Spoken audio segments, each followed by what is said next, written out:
صلاة السلام عليك يا سيدنا رسول الله.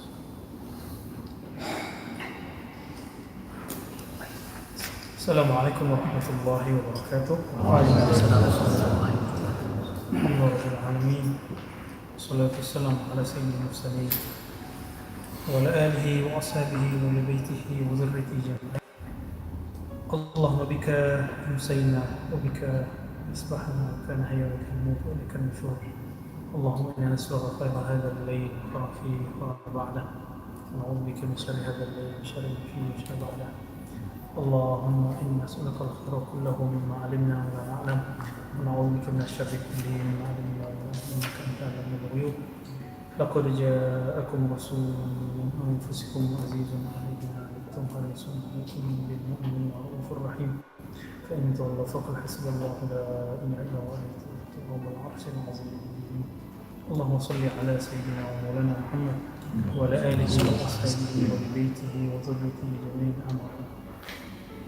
أيها الإخوة، تكلمنا في الأسبوع الماضي, kita sudah membicarakan di pekan lalu bab yang ke-11 ya. Bab 10-nya tentang tingkatan Raqatul Masyakhah, tingkatan kemursyidan. Lalu di bawahnya ada khadim. Nah, niatkan diri kita semua jadi khadim ya. Semua kita berniat menjadi khadim, khadimun Nabi sallallahu alaihi wasallam. Karena Nabi secara fisik sudah wafat, tapi ruhaniahnya masih hidup, ajarannya masih hidup melalui guru-guru kita, melalui masyayikh-masyayikh kita. Maka kita berkhidmah kepada ilmunya para masyayikh ya.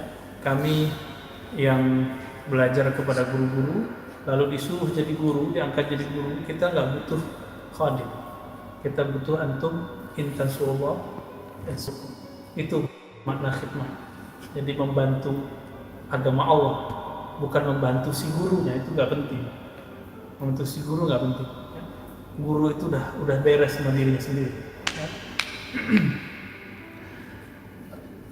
Lalu kita menemukan di situ fakta bahwa ternyata ada yang khadim, yang khidmah, tapi ada modus, dan itu banyak terjadi. Terutama para ulama, masyayikh, guru yang alim, yang masyhur, itu akan banyak khadim-khadim yang kadzib. Khadim tapi dia kadzib, bukan khadim yang shadiq. Dia khadim tapi ada maunya. Khadim karena ingin dapat sesuatu, atau dia khidmah kepada orang yang tidak pantas dia khidmahi. Nah, itu juga terjadi. Maksudnya dia khidmah kepada yang makomnya baru khadim. Itu baru, itu akan membuat qalbunya bermasalah ya. Orang kalau sudah syuhrah sebelum saatnya, yang terjadi nanti dia merasa dirinya sesuatu padahal dia belum sampai ke makom itu. Nauzubillah min dzalik. Nah, kami tidak memandang diri kami sebagai mursyid walaupun dapat ijazah kemursyidan. Dan itu lama ya, kita dari umur 12, umur 9 bahkan khidmah, umur 12, 13 kita sulung sampai kemudian umur 20-an, umur 27 baru dapat izin. Tapi itu pun kita tahan-tahan, kita taruh-taruh. Kenapa? Takut jangan-jangan belum pantas. Nah, sampai sekarang saya merasa diri saya belum pantas. Kenapa? Karena saya belum beres juga dengan diri saya sendiri. Tapi kalau kita nunggu kita beres semua, kapan buka kitabnya ya, kapan buka ngajinya gitu.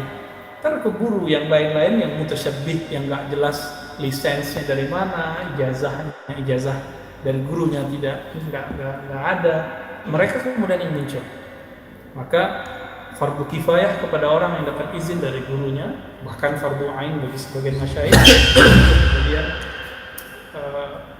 membuka kajian ilmu yang dia kuasai. Jangan membuka kajian ilmu yang dia tidak kuasai. Baik, sekarang kita masuk ke bab 12, fi syarhi khirqatil masyayikh as-sufiyah.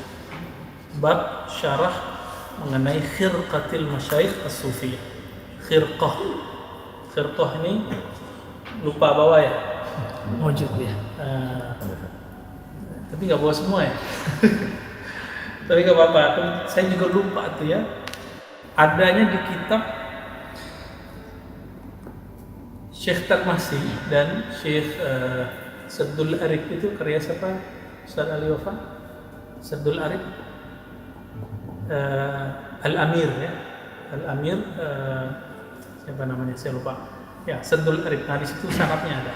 Dan sanadnya Ki Imam Surawardi. Kitab ini. Jadi kitab ini terkenal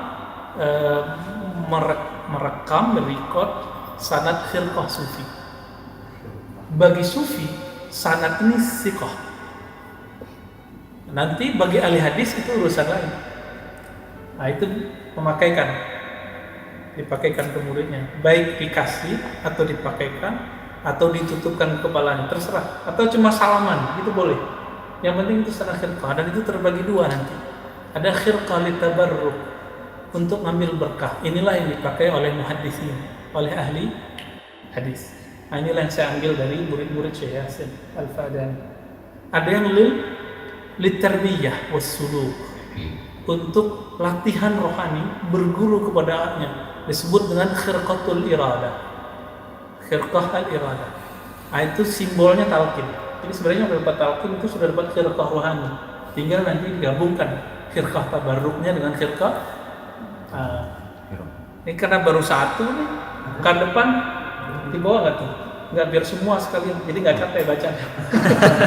Karena baca sanadnya dari guru kita, jadi sanadnya nanti kita bacakan dua sanad silsilah Naqsbaniyah, sanad silsilah Fadaniyah, Syekh Yasin Al-Fadani. Ya. Ada sebenarnya Khidriyah, tapi untuk Khidriyah saya belum berani. Ya, belum berani. Karena kita juga masih dalam tahap berlatih dalam Khidriyah.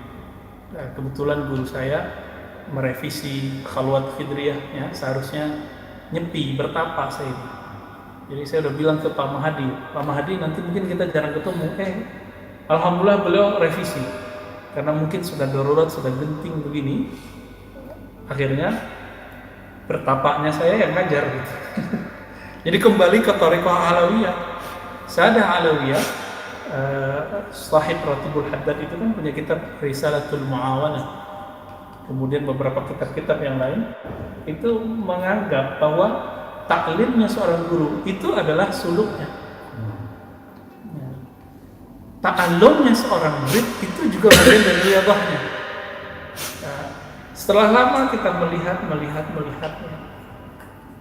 Kenapa dulu waktu saya masih kecil ya, saya melihat ada krisis keilmuan di kalangan sufi, ulama-ulama thariqah, karena jarang ngaji, banyak riyadhah.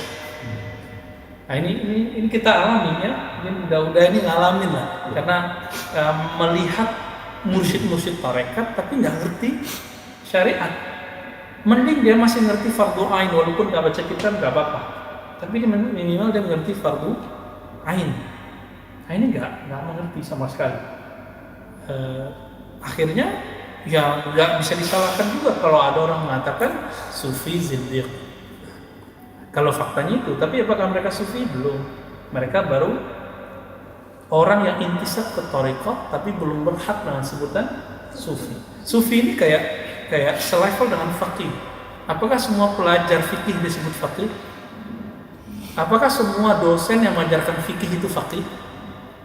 Apakah semua ustadz yang ngajarin fikih di YouTube, di offline segala macam itu di masjid faqih? Belum tentu.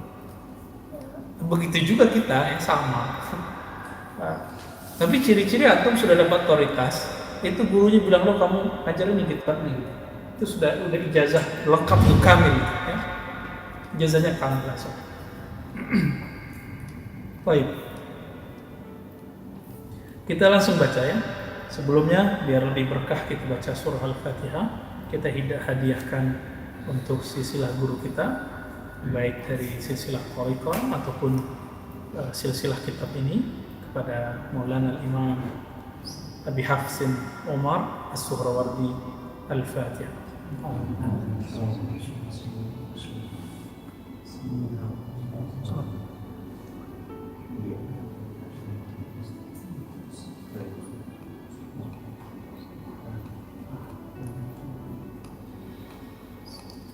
Qala, beliau berkata, labsul khirqati irtibatun baina syaikhi wa baina al-murid. Nah, apa itu rahasia dari memakaikan khirqah? Memakaikan khirqah. Apa arti khirqah? Salat berkain atau rida, ya, selendang, atau sejenisnya. Bisa jadi disimbolkan dengan tasbih, bisa jadi dengan salaman, bisa jadi dengan berbagai macam. Tapi kembali ke makna khirqah, ini tarfatus sayf atau thawbun, ya, satu kain. Itu simbolis irtibat. Berarti irtibat, ikatan antara guru dan murid. Wa tahkim minal murid li syekh fi nafsihi. Dan ini tahkim, keputusan dari si murid mengenai posisi gurunya di dalam dirinya, bahwa saya berguru kepada Anda gitu. Kalau dulu waktu saya masih umur 12 gitu ya, itu gurunya bilang, kamu nyatakan dong kamu berguru kepadaku gitu. Minta dong ilmunya gitu.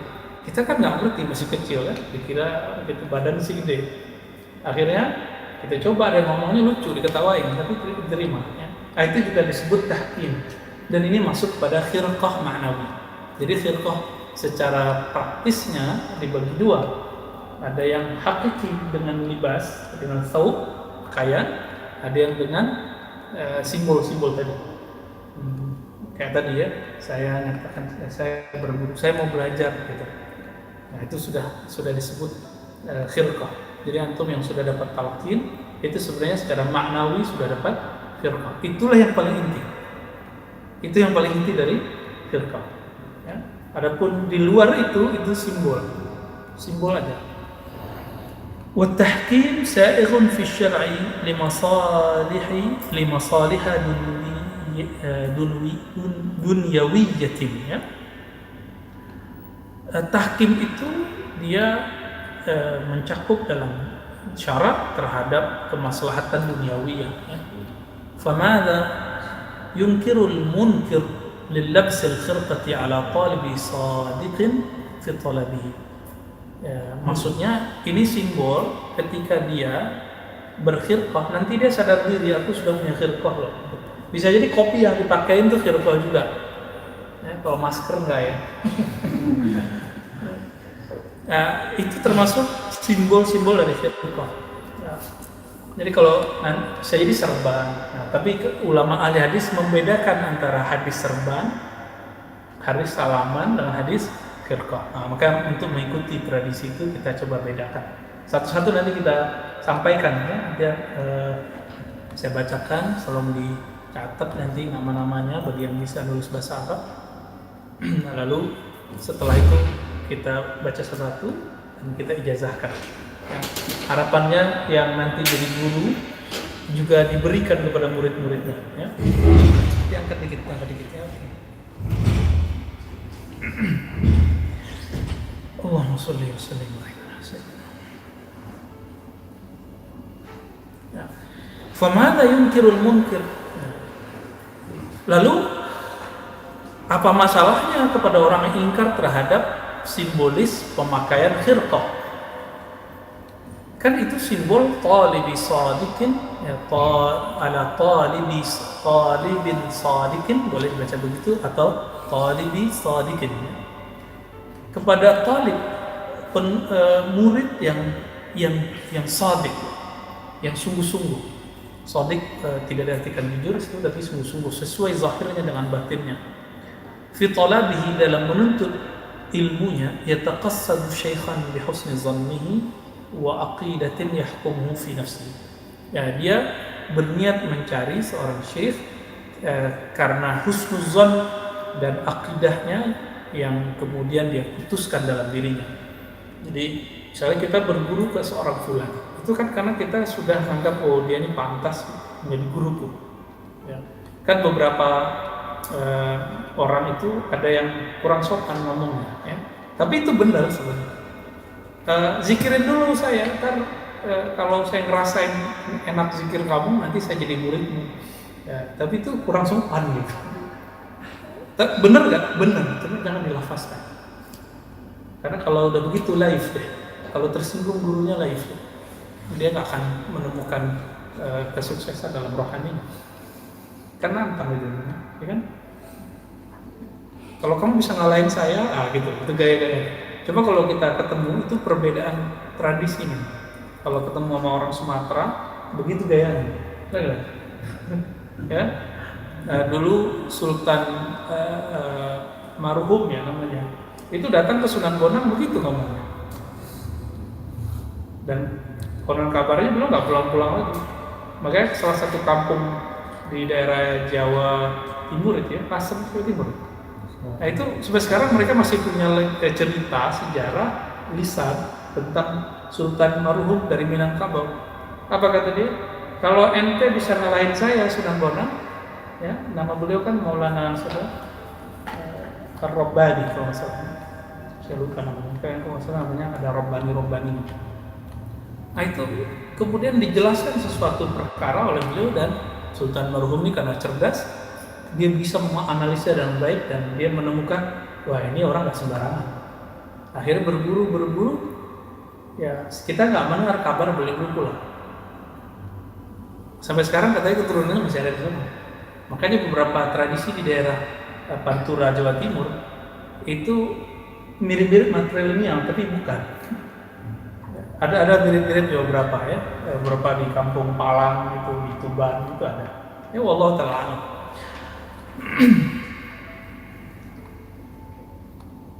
Li masalih dinihim yurshiduhu wa yuhdihi. Nah, untuk maslahat agamanya agar mengirsyad, membimbingnya, memberi petunjuknya, wa yu'arifuhu tariqal mawajid wa yubsiruhu bi afatin nufus. Nah, dia berhusnuzon kepada gurunya, bisa membimbing dia, mengenalkan kepadanya tariqal mawajid. Tariqal mawajidnya disebut tariqul azwaq, tariq zauq. Ketika kita zikir di setempat, orang yang dicari zikir itu apa? Zauq, ya kan? Ketika menyebut nama Allah itu ada getarannya. Nah, kalau kita sudah menerima si guru jadi murid, jadi guru kita jadi muridnya, otomatis itu akan muncul, walaupun lahzah, walaupun sesaat. Nah, sesaat itu nanti akan membuat kita pengen datang lagi, walaupun besok-besok nggak dapat misalnya. Nah, tapi nanti dapatnya di bagian lain, dapatnya di ilmunya, pikirannya terang, ilmunya tajam. Gitu. Nah, seorang guru itu akan menunjukkan kepada muridnya afatin nufus. Apa arti afatin nufus? Aibnya nafsiyah. Jadi kita punya nafsiyah yang banyak masalah. Maka teman-teman, bukan berarti si syekh ini, si mursyid, nafsnya sudah beres, enggak. Tapi dia tahu cara untuk mengelola dirinya. Karena dia tahu cara mengelola dirinya, dia ajarkanlah itu kepada orang. Contoh dokter, apakah dokter selamat dari penyakit? Enggak, tapi dia tahu teknik mengobati penyakit. Jadi syarat mursyid bukan berarti kolbunya bersih, enggak. Syarat mursyid itu dia tahu tekniknya. Makanya perlu suluk. Ada suluk, ada latihan. Latihan itu wajib. Ya. Kalau nggak ada latihan, nanti nggak bisa dia mendidik muridnya. Nanti dia jadi tasahul. Sebagaimana dia mudah dapat ijazah, nanti dia mudah juga ngasih ijazah. Ya akhirnya kalau anak harimau ya jadi harimau, anak ayam jadi anak ayam, anak ulat ya jadi ulat. Pilih mana? Pilih jadi anak harimau atau anak ulat? Sama-sama anak loh ya, sama-sama lahir. Nah ini persoalan sekarang. Kenapa banyak bejibun, banyak sekali mursyid sekarang? Ya kan? Itu problemnya. Dan itu tidak masalah dengan umur loh, mau kecil, mau besar, mau tua, itu nggak ada urusan.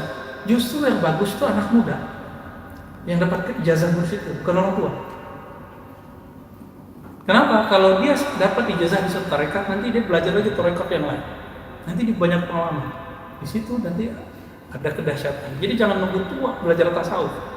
Ali bin Abi Thalib nanti katakan, "Ana Madinatul Ilmi wa Aliyun babuha." Itu pengangkatan mursyid itu. Pengangkatan mursyid itu nggak ada lagi tuh dah. Ya, aku kota ilmu kalau masuk lewat alim. Hadis ini bagi kelompok Nasir membenci Ahlul Bait. Ini dianggap dhaif. setelah diteliti oleh Imam Sunnah, Imam Sidi Ahmad Al-Ghumari dari Maroko, beliau menemukan faktanya hadis mutawatir. Kok mutawatir bisa didhaifkan? La yudhaifuhu illa man la yudriku haqiqatahu. Ya? Karena orang nggak tahu hakikatnya, dianggap itu sebagai dhaif. Maka antum lihat sekarang, semua mazhab, mau mazhab zahir atau batin, mau mazhab yang sahih ataupun yang tidak sahih, itu intisabnya pasti ke Sayyidina Ali, benar nggak? Thariqah Ahlus Sunnah, baik Abul Hasan al-Asy'ari ataupun thariqah Ahlus Sunnah dalam Asy'ariyah ataupun dalam aqidah ataupun fiqh, itu semua ke Sayyidina Ali. Ada intisabnya, walaupun nanti ada jalur lain.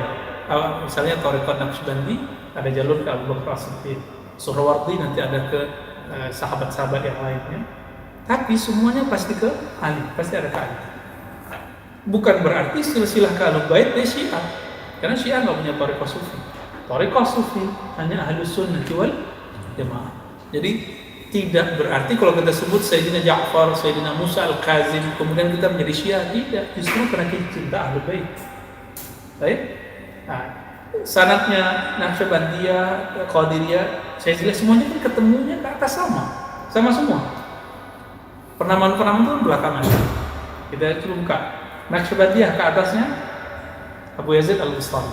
Abu Yazid itu secara umur yang panjang, tapi banyak perdebatan apakah dia ketemu dengan Ja'far Shadiq. Dalam riwayat disebutkan an Ja'far, tapi Zahabi mengatakan mungkin ada orang lain antara Abu Yazid dan Ja'far. Enggak masalah bagi itu Naqsyabandi. Apa lagi? Junaid. Semua thariqah ke Junaid juga. Naqsyabandi juga ada jalur ke Junaid. Nanti jalurnya jalur Kusyairi. Jadi Imam Ghazali punya guru namanya Abu Ali Al-Farmadi. Abu Ali Al-Farmadi ini poros dalam sanad Naqsyabandi. Abu Ali Al-Farmadi punya guru siapa? Abul Hasan Al-Kharqani. Tapi ada jalur lain. Jalur lainnya adalah Al-Imam Al-Kusyairi. Nanti jalur ke atasnya apa? Ketemu di mana? Ketemu di Ja'far As-Shadiq. Ketemu di Ja'far As-Shadiq. Jadi dua jalur, semua thariqat itulah jalur itu. Apapun thariqatnya, kecuali thariqatan. Ya, semua jalur ini. Jadi dua jalur pasti lewat Ja'far, jalur yang lain nanti.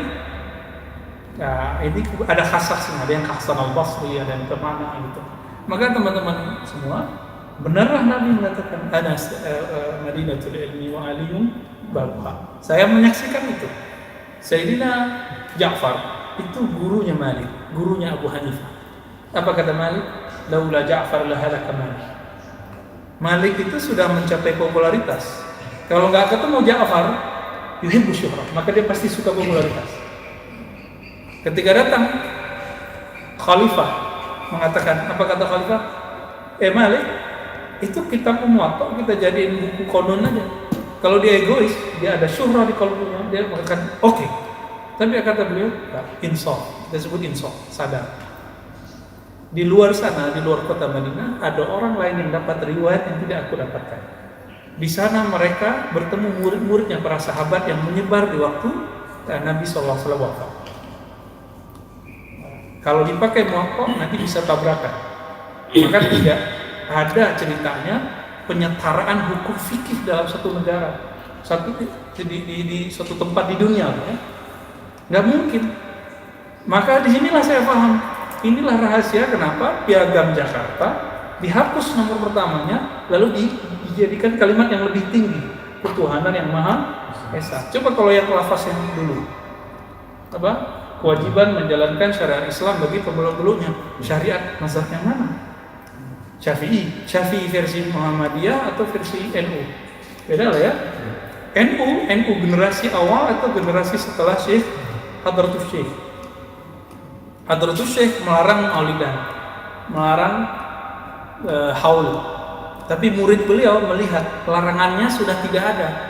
Asbab larangan dulu ikhtilaf antara laki perempuan saweran.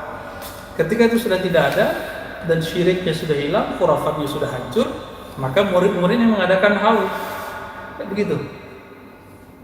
Kita cek, ternyata di Sumatera Barat ada yang semasa dengan beliau ini. Siapa namanya? Ayah Buya Hamka. Ya, nama beliau Haji Rasul, nama lengkapnya Abdul Karim. Haji Abdul Karim ini berguru ke siapa? Gurunya sama dengan mereka semua ini. Pendiri NU Muhammadiyah. Siapa? Bakri Syattar. Said Bakri Syattar. Said Bakri Syattar ini gurunya ya. Tapi Said Bakri Syattar punya murid yang sebenarnya ke orang ini mereka belajar semua. Karena secara tahun kita nggak ketemu. Jadi mereka datang ke Mekah, itu seharusnya Said Bakri Syattar sudah meninggal. Maka yang sahih mereka belajar ke murid Said Bakri. Siapa? Ahmad Khatib Al-Minangkabawi, Syekh Nawawi Al-Bantani, Termasi. Ya, itu orang-orang yang tiga ini yang paling terkenal. Ya, Syekh Termasi dari Jawa, Nawawi Bantani dari Banten, itu kutub fi zaman. Ya. Kemudian Ahmad Khatib Al-Minangkabawi, semuanya berthariqah. Apa thariqahnya Ahmad Khatib Al-Minangkabawi? Khalwatiyah dan Alawiyah. Dan itu ditulis oleh ayahnya Buya Hamka. Beliau dapat ijazah thariqat kemursyidhan dari Syekh Ahmad Khatib Minangkabawi. Bukan dari siapa? Iya, dari Syekh Ahmad Khatib Minangkabawi. Ya. Bahkan beliau dapat ijazah Naqsyabandiyah juga. Ayahnya dari Syekh Abdul Karim itu mursyid dua thariqat, Alawiyah dan Naqsyabandiyah. Rata-rata kalau di Jawa itu Syazili atau Qadiri atau Naqsyabandi. Maulana Khalil di Madura itu ngambil dari Syekh Nawawi Al-Bantani dan Syekh yang lain ya. Syekh yang lain Khatib Sambas dan lain-lain. Maka teman-teman yang dimuliakan Allah, mereka itu secara fikih itu hampir sama. Said Bakri Syattar dalam Minhajul Talibin melarang ngumpul-ngumpul makan ba'da wafatnya seseorang, ya kan? Tapi di Indonesia diamalkan hadis yang lain, hadis mengenai boleh makan. Kita sudah jelaskan di banyak kajian ya, dan teman-teman bisa lihat beberapa musajalatnya. Nah, jadi secara fikih semuanya beda. Tapi kalau kita lihat ke atas, semuanya ke Imam Syafi'i. Indonesia ya, Indonesia ke Imam Syafi'i. Tapi sudah beda-beda. Imam Syafi'i berguru ke Imam Malik. Imam Malik belajar qalbunya ke Imam Ja'far. Gitu. Jadi, Ja'far bin Muhammad bin Ali bin Husain bin Ali Babul Ilm. Jadi semuanya ke situ. Semuanya ke sana. Benarlah kata Nabi, kullu nasabin inqata'a illa nasabi. Semua nasab terputus kecuali nasabku. Begitu juga kullu sanadin inqata'a illa sanadi. Jadi makanya kita wajib cinta Ahlul Bait dalam kaidah Ahlussunnah wal Jamaah supaya ilmu kita dikekalkan Allah. Ya. Amin ya rabbal alamin. Falyalbashu fayulbisuhul khirqata izharan litasarrufi fi. Ya. Maka sang guru memakaikan khirqah kepada murid untuk menampakkan tasarruf si guru itu padanya, ya, peran guru itu pada si murid. Fayakunu labsul khirqati alamat at-tafwid wa taslim, sehingga memakai khirqah itu bertanda si murid ada tafwid, menerima, wa taslimnya menyerahkan. Seperti kita nih kalau masuk ke pesantren, ke sekolah, kita siap dengan simbol-simbolnya. Ada MOU-nya. Ada dulu MOU-nya seperti itu simbolnya. Nah, simbol-simbol kayak tadi. Waduhulihi fi hukmi syekh, ya, dan masuknya ke dalam hukum tarbiyahnya guru itu sama dengan dukhulnya fi hukmillahi wa hukmi rasulihi wa hiya sunnatul mubayah ma Rasulillah SAW. Dengan masuknya dia ke dalam tarbiyah gurunya yang bersanad ke Rasulullah, maka dia masuk ke hukmur Rasul, hukmullah. Dengan begitu dia menghidupkan apa yang disebut bai'ah, sunnatul bai'ah. Siapa yang hanya menghidupkan ini sekarang? la na'rif fid dunya man yuhyi bihadhihi sunnati illa sufiyah. Enggak kita lihat lagi sekarang dimanapun di dunia menghidupkan sunnah bai'at zahiran wa batinan kecuali sufi. Ada bai'at sia-sia, itu Hizbut Tahrir. Hizbut Tahrir sebenarnya pendirinya akidah awalnya Ahlus Sunnah, tapi ya ta'athar. Dia kemudian terpengaruh oleh pemikiran-pemikiran lain, maka dikritik oleh banyak orang. Nah, kita nggak ada urusan sekarang membicarakan itu. Ya. Asalnya beliau kan Azhari, ya. Azhari pasti Sufi, pasti Asy'ari. Tapi kenapa dia berubah? Ya Allah Ta'ala alam. Allahul ladzi yuqallibul qulub, Allah yang merubah hati. Kita sekarang begini, besok berubah, siapa tahu. Ya, kayaknya sekarang soleh-soleh semua kan? Siapa tahu saya duluan yang rusak. Nauzubillah min dzalik, ya. Kita berlindung kepada Allah karena Dia yang bolak-balik hati kita. Semoga Allah membolak-balik ke dalam ketaatan. Amin rabbal alamin. Taatnya orang maksiat tobat. Taatnya orang taat tawadhu. Taatnya orang soleh tawadhu, ya. Wabillahi qala, ya, dengan sanad kita pada Imam Surawati, qala akhbarana Abu Zur'ah, qala akhbarani Walidi al-Hafiz al-Maqdisi, qala akhbarana Abu Husain Ahmad Muhammad al-Bazzar, qala akhbarana Ahmad Muhammad Akhi-Nimi, qala haddatsana Yahya bin Muhammad bin Sa'id, qala haddatsana Amr bin Ali bin Hafsah, qala haddatsana qala sami'tu Abdul Wahhab al-Thaqafi yaqulu sami'tu Yahya bin Sa'id yaqulu haddatsani Ubadah bin Walid ibn Ubadah ibn Samit qala akhbarani abi an abihi. Ini disebut riwayatul abna anil aba, riwayat anak dari ayahnya. Qala bay'na Rasulullah sallallahu alaihi wasallam ala sam'i wa ta'ati fil usri wal yusri wal mansyati wal makrah. Kami berbaiat bersumpah setia kepada Nabi sallallahu alaihi wasallam untuk sam' wa ta'. Kalau orang Jawa bilang apa? Semkodau gitu ya. Benar gitu bacanya. Taat, mendengarkan dan ikut patuh fil usri wal yusri, baik dalam keadaan susah ataupun senang. Orang kan maunya ikutnya lagi senang aja, ya kan? Pada keadaan susah nggak mau ikut. Nah ini kita belum susah loh teman-teman. Walaupun sudah resesi Indonesia, tapi resesi kita itu baru makro, ya. Mikro alhamdulillah kita masih bisa makan segala macam. Kita doakan negara ini semoga dijaga oleh Allah Subhanahu wa taala. Ya, bala ini sudah ketentuan Allah. Seorang yang arif mengenal Allah bijak tidak akan meminta agar bala hilang, tapi mereka meminta, ya Allah jagakan, jaga umat Islam. Nah, maka setiap hari jika ada nur kewalian di qalbu antum, pasti mendoakan sesama muslim. Jadi wali itu nggak mesti wajahnya aneh-aneh, kayak antum ini bisa jadi wali. Coba mulai mendoakan orang lain setiap hari, wali nanti, ya. Mulai mencintai umat setiap hari. Kirim doa untuk umat setiap hari. Dan Nabi mengatakan afdalud doa alhamdulillah. Doa yang paling tinggi adalah alhamdulillah. Alhamdulillah syarahnya dua. Alhamdulillah bermakna syukur, artinya syukur. Alhamdulillah berarti surat Al-Fatihah. Jadi jangan heran kalau para masyayikh kita berdoa al-hazimiyah Al-Fatihah, itu doa, dan itu doa paling afdal. Lalu kenapa orang membid'ahkannya? Karena dia tidak paham hakikat hadis ini. Hadis sahih dari Imam Tirmizi. Jadi bid'ah nggak bilang Al-Fatihah? Enggak, ini dalilnya sahih kok. Afdalud doa alhamdulillah. Ya, nah, itu juga dibahas oleh salah satu muridnya Syekh Ismail Al-Makki, Ismail Zain, begitu juga guru Syekh Yasin Al-Fadani. Pemahaman kami kok sama, ya. Ternyata kalau sudah satu sinyal, maknanya juga sama. Alhamdulillah, waktu itu Pak Mahdi datang, ya. Alhamdulillah rabbil alamin. Apalagi kata beliau, kami berbuat Allah nazi'al amra ahlahu. Kita tidak akan mencabut kesetiaan kita dari ahlinya. Jadi antum boleh demo, boleh protes, tapi tidak boleh ngapain? Berontak. Turunkan presiden, itu nggak boleh, ya. Kritik aja presidennya, jangan bilang turun. Kalau turunkan itu harus sesuai dengan perundang-undangan kita, konstitusi kita. Dan itu ada caranya, lewat siapa? Ya, MPR, DPR. Nggak boleh sembarangan. Yang mencoba untuk mengatakan turunkan Jokowi, ini rezim laknatullah, dia sudah menjadi khawarij.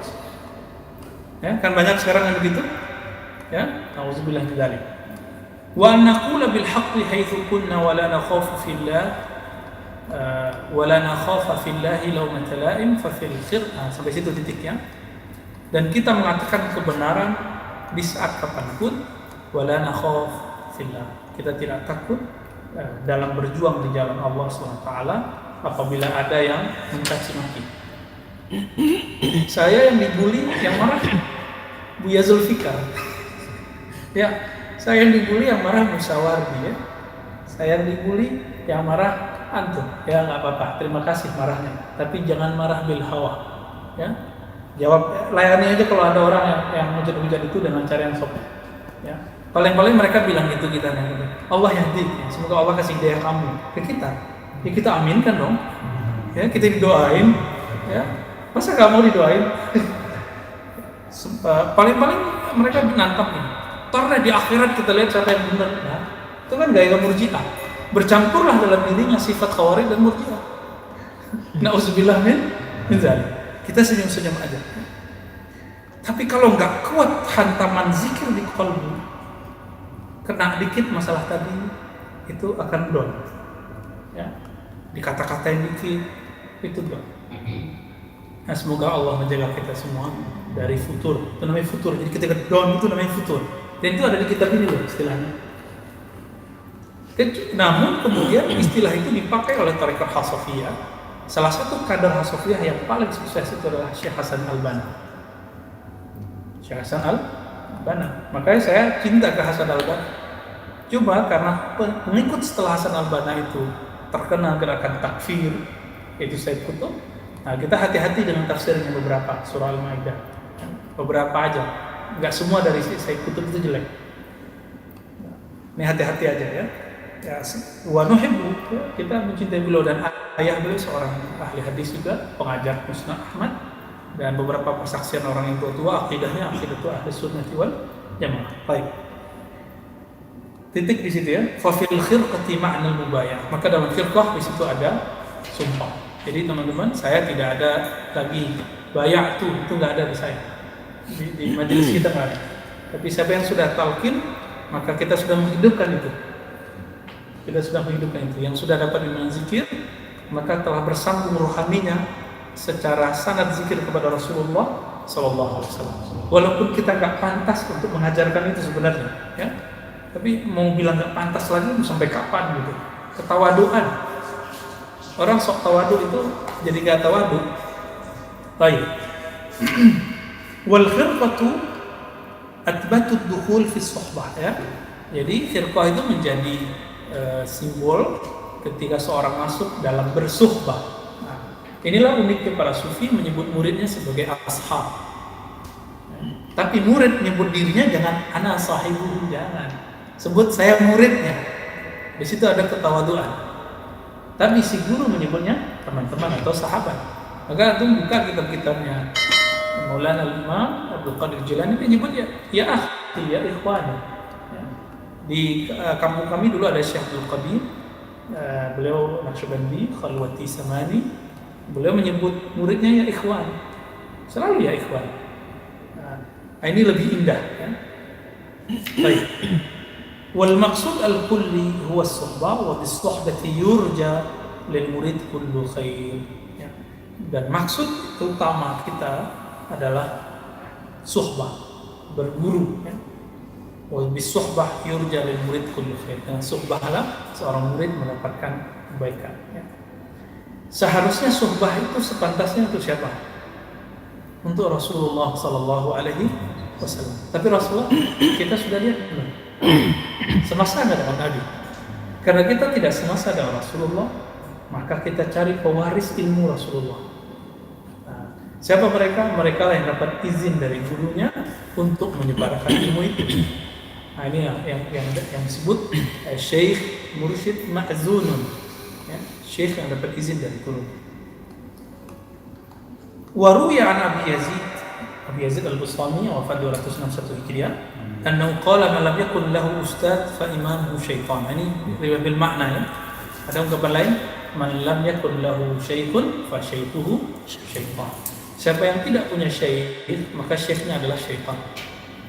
Masih ingat Indonesia punya nabi baru di Jakarta, Ahmad Musodik. Ya, itu orang Betawi dapat nabi baru tuh ya. Kalau di Jawa udah banyak ya, di Sulawesi udah banyak, di Banjar ada ya, di Padang juga ada tuh. Betawi baru dapat kemarin ya. Leiden orang mana? Orang mana? Leiden lebih canggih lagi, jadi Jibril deh. Di dalam dirinya ada Jibril, ada Maria, ada Isa. Waktu saya baca bukunya saya curiga ini orang kemasukan jin Isa ya, jin Maryam. Bukan Maryamnya, tapi jinnya aja. Kalau nggak berguru, ya gurunya syaitan. Nah inilah yang membedakan wirid hikmah dengan wirid tarekat. Wirid hikmah, muridnya dapat ijazah, bayar mahar, amalin sendiri. Muridnya kelimpungan apa nggak jelas. Akhirnya datang merasa ini, rasa itu, nggak jelas, nggak bisa dikonsultasikan. Apalagi kalau kemudian wirid-wiridnya untuk kesaksian dan lain sebagainya. Nah kalau thariqah itu ada tahapan-tahapan dan itu dikonsultasikan ke gurunya. Maka teman-teman, saya udah ngasih email, silakan kalau ada pengalaman zikir ceritakan di situ. Nanti kita jelaskan apa yang kita bisa jelaskan. Ya. Wahakal Ustaz Abul Qasim Al-Qushairi qaddasallahu sirruhu. Nah ini pengarang risalah Qushairiyah. An Syaikhihi Abi Ali Ad-Daqqaq annahu qala, bahwasanya gurunya Abu Ali Ad-Daqqaq. Abu Ali Ad-Daqqaq ini salah satu mursyidnya Imam Abul Qasim Al-Qushairi. Jadi belum mursyidnya banyak, salah satunya Abu Ali Ad-Daqqaq. Nah, kitab beliau yang berjudul Risalah Al-Qushairiyah boleh diartikan kitab yang menelurkan ilmu itu adalah Abu Ali Ad-Daqqaq. Baik. Apa kata beliau? Asy-syajaratu idza nabatat bi nafsiha, fi nafsiha, ya? Atau bi nafsiha yang nuskhah yang sahih. Pohon atau tumbuhan yang tumbuh dengan sendiri, min ghairi gharisin, tanpa ada petani yang menanamnya, fa innaha turiq wa la tuthmir. Dia bisa berdaun, bisa hijau, tapi nggak berbuah. Benar nggak? Ada pohon nih tumbuh sendiri, nggak ditumbuhin, nggak diapa-apain. Kalaupun tumbuh, dia menghijaukan, tapi tidak berbuah. Ya, sekedar menyedapkan mata aja. Tapi kalau buah rambutan nggak berbuah, kita apain? Kita tebang atau kita biarin? Ya, kalau Pak Mahdi bakar katanya. Nah, jadi antum kalau belajar zikir, belajar ilmu apa aja, fikih, akidah sendiri, tidak pada guru, nah itu jadi vandalisme di Pekanbaru kemarin. Ya, kan jauh-jauh dari kita tuh ya. Lewat YouTube kan dipelajari. Nauzubillah min dzalik. Wa huwa kama qala wa yajuzu annaha tusmir kal asjar allati fil awdiyah wal jibal.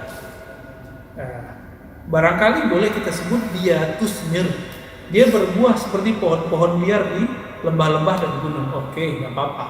Tapi siapa yang akan memetiknya? Ya? Siapa yang memupuknya? Kan nggak ada.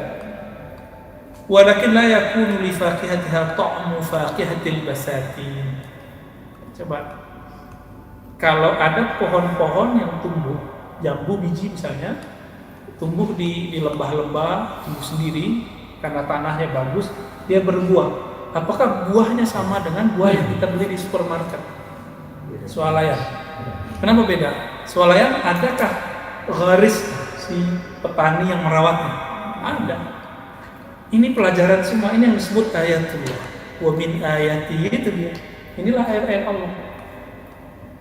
Diri kita itu kan secara fisik tumbuh kan, dari kecil kan tumbuh. Maka ulama kita mengatakan kita ini punya kuah, namanya kuah nabatiyah, potensi untuk tumbuh. Cuma kalau udah sumur gini nggak tumbuh ke atas lagi, tumbuhnya ke depan, ke samping, ke kiri. Ya, maka yang harus ditumbuhkan apa? Rohani. Tumbuhnya gini-gini aja paling. Yang akan ditumbuhkan adalah rohani. Capek teman-teman kalau ngurusin wajah. Wajah kita bakal tua semua, ya kan? Saya kira saya tambah cakep, ternyata tumbuh ini apa namanya? Kalau itu ya. Tuh, mas kadang-kadang masih tumbuh jerawat. Enggak bakal. Tapi ini akan jelek, tambah jelek terus. Apalagi rohani kita setiap hari kena virus. Maka nggak ada lagi sekarang kecuali kita mau merawat si kolbu, gitu. Walakin la yakun, ya. Jadi walaupun dia tumbuh sendiri dan bisa berbuah, tapi buahnya tidak sekualitas yang dirawat. Sama orang belajar di rumahnya pinter dengan belajar di pesantren, hasilnya beda. Kira-kira seperti itu. Yang di pesantren kalau ngomong enak kalau dia ngomong. Ini sebagai contoh teman-teman. Kenapa kalam Syekh Albani tidak sopan kepada para ulama? Karena dia tumbuh sendiri. Syekh Albani itu sampai dikumpulkan, ada namanya Mu'jam Syata'im Albani. Apa artinya Mu'jam Syata'im? Kumpulan caci maki Syekh Albani terhadap ulama masa lalu, ahli sunnah, ahli hadis. Jadi kalau kemudian pengikutnya sekarang suka menghujat caci maki kita, yang biasa, Syatim Ibnu Syatim, ya, pencaci, ya, dia akan dapat gurunya pencaci. Itu mau pilih yang mana? Gitu. Tapi lihat Al-Habib Umar nggak pernah jelekin Syekh Albani, nggak pernah jelekin siapapun, tapi beliau tetap dihujat juga oleh mereka, disebut kuburiyun. Ya, kuburiyun kan istilah yang sangat kotor sekali, penyembah kubur, sama dengan memusyrikan orang. Tapi apakah beliau balas? Enggak. Kolbunya sudah beres. Kan? Walaupun beliau menyebut kadang-kadang cuma sindiran dikit, tapi itu nggak ada kalimat-kalimat yang sarah. Wah, kita masih jauh, ya. Kualitas rohani kita masih jauh. Wal gharsu idza nuqila min mudhi'in ila mudhi'in akhar yakunu ahsanu halan. Dia udah tumbuh nih. Kita ambil, kita pindahin ke tanah yang subur. Itu lebih bagus atau enggak? Nah, antum ini sudah punya bakat dari dulu, dia udah tumbuh. Sekarang dirawat oleh seorang yang ahlinya. Kira-kira hasilnya itu bagus nggak? Maka nanti lebih bagus. Nanti kalau zikir akan terasa nikmat, akan ada disiplin. Orang coba kalau menghafal, ini yang ahli hafalan kita Ustaz Ulid, ya. Orang yang menghafal sendiri lebih cepat atau orang yang menghafal pakai guru? Pakai guru. Orang yang menghafal sendiri lebih fasih tajwidnya atau yang pakai guru? Pasti yang pakai guru. Kenapa? Giliran begini orang mau berguru, terus giliran ilmu qalbu mereka bilang, oh tunggu tua aja. Nah ini kan talbis syaitan alal fuqaha wal qurra. Ya, banyak ahli fikih, ahli qiraah, ahli Quran kena talbis iblis. Apa kata si iblis? Kamu belum tua. Ntar aja tua belajar tasawufnya. Mati duluan. Ya, auzubillah min dzalik. Nah, jangan nunggu masa tua. Kita kan nggak tahu umur kita. Ini virus begini, nanti kalau ada virus kena pagi malam mati, gimana ya? Kita kan nggak tahu. Bakal ada virus begitu, sudah pernah ada virus begitu. Ya, sudah ada virus begitu, bukan nakut-nakutin, memang antum harus takut. Ya, semoga Allah jaga kita semua, amin. Kalaupun Allah ambil kita, semoga diambil husnul khatimah. Wa aksara samratan. Nah, dia akan lebih banyak buahnya lidukhuli tasarrufi karena ada yang merawatnya. Waqad ya'tabar syar'u wujud at-ta'lim fil kalbil mu'allam. Bayangkan di surah Al-Maidah Allah menyebut anjing itu dengan istilah mu'allam. Apa arti mu'allam? Anjing terlatih, anjing terpelajar, kan nggak cocok. Maka diartikan dalam terjemahan anjing yang terlatih. Secara harfiah artinya apa? Mu'allam, 'allama yu'allimu. Ya, mu'allam berarti yang terpelajar, toh. Anjing sarjana kan nggak mungkin. Kalau mohon maaf, anjing murni dididik bisa patuh dan setia kepada tuannya. Sana, kesini ya, makan ya, serang. Gimana kalau manusia ada nur di dalam dirinya, lalu ada sifat hayawani dalam dirinya? Oh, itu jadi senjata. Wajar kalau ahlul badar bisa ngalahin berapa orang? 3-4 orang. 10 aja bisa ngalahin nih, satu orang itu. Kenapa? Di dirinya ada nur. Ruhnya kan nur. Di dirinya ada nafsiyah yang bersifat pertama sibaiyah. Apa arti sibaiyah? Buas. Ada bahiminya. Bahkan Karena kadang Nabi mengatakan al-harbu tidak, dalam berperang itu boleh kita main taktik yang sedikit mengecohin musuh. Itu kan kalau dalam istilah Ghazali disebut syaitan. Tapi kalau dia sudah masuk ke jiwa yang mutmainah, itu bukan syaitan, dia jadi malaki. Kira-kira gimana? Maka wajar kalau kisah-kisah Sayyidina Hamzah itu kalau perang nggak kelihatan pedangnya, begitu. Bahkan kadang nggak pakai pedang. Wallahu ta'ala alam. Begitu dulu guru-guru kita bercerita tentang kehebatan karamat Sayyidina Hamzah, ya. Boleh disebut beliau syahid Uhud, ya. Wa akala ma yaktuluhu bi khilafi ghairil mu'allam. Kalau si gugup ini enggak dilatih, dia akan makan sesuatu yang enggak disuruh gurunya, si tuannya. Benar enggak? Tapi kalau dia mu'allam enggak, jangan makan, dia enggak makan. Itu sebabnya dalam fikih muncul misalnya ketika anjing yang terlatih ini dilepas lalu memakan mangsanya, tiba-tiba menghancurkan mangsanya, mati. Tiba-tiba ada anjing lain yang tidak terlatih, kita nggak tahu siapa yang membunuh pertama, maka tidak boleh dimakan itu, buruannya nggak boleh dimakan. Sampai begitu dalam Islam, ya. Sekarang ini sindiran keras buat kita semua.